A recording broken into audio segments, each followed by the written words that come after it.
दर तुंहिंजे दाता आहे इल्तिजाही, दर तुंहिंजे दाता आहे इल्तिजाही।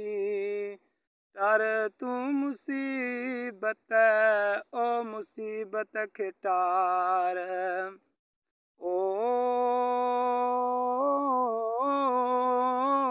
टार तूं मुसीबत ओ मुसीबत खे टार। सिंधियुनि ते जाई दर तुंहिंजे दाता आहे इल्तिजाही, दर तुंहिंजे दाता। सॼी सिंध में थो ॾिसां मारो मारी, कंहिं कुंड में बेवा रोए हकल नारी। सॼी सिंध में थो ॾिसां मारो मारी, कंहिं कुंड में बेवा रोए हकल नारी। ओ अहिड़नि बेसहारनि जो, ओ अहिड़नि बेसहारनि जो हित नाहे ओ ही वाही, दर तुंहिंजे दाता आहे इल्तिजाही। टार तूं मुसीबत ओ मुसीबत खे टार। सिंधियुनि ते जाई दर तुंहिंजे दाता।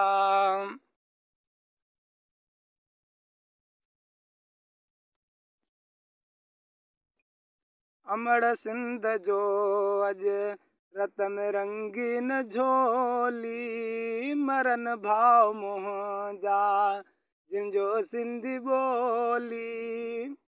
अमड़ सिंध जो अॼु रत में रंगीन झोली, मरन भाव मुंहिंजा जिनजो सिंधी ॿोली। ओ सिंधियुनि ते सदाई, ओ सिंधियुनि ते सदाई ॾाढनि कई ॾाढाई, दर तुंहिंजे दाता आहे इल्तिजाही, दर तुंहिंजे दाता आहे इल्तिजाही। टार तूं मुसीबत ओ मुसीबत खे टार, ओ टार तूं मुसीबत ओ मुसीबत खे टार।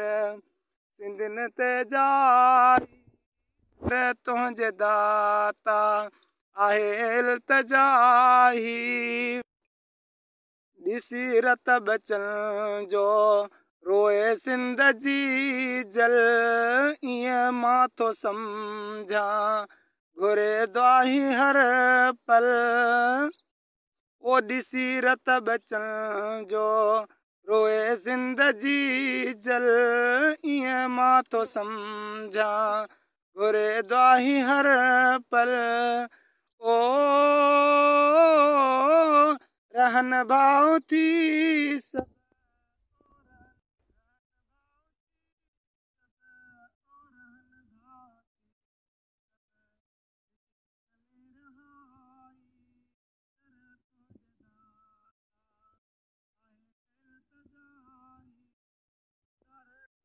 मुसीबत ओ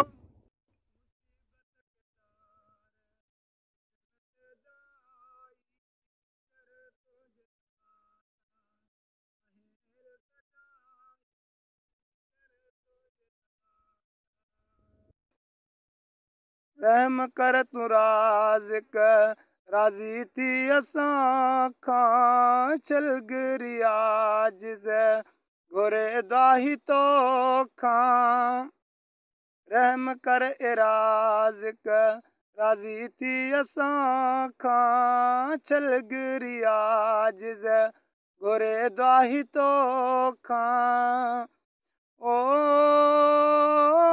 माफ़ कर मिड़ोई, ओ माफ़ कर मिड़ोई नाहे का चङाई, दर तुंहिंजे दाता आहेल तजाही दर तुंहिंजे दाता आहेल तजाही तार तूं मुसीबत ओ मुसीबत खे टार सिंधियुनि ते जाई दर तुंहिंजे दाता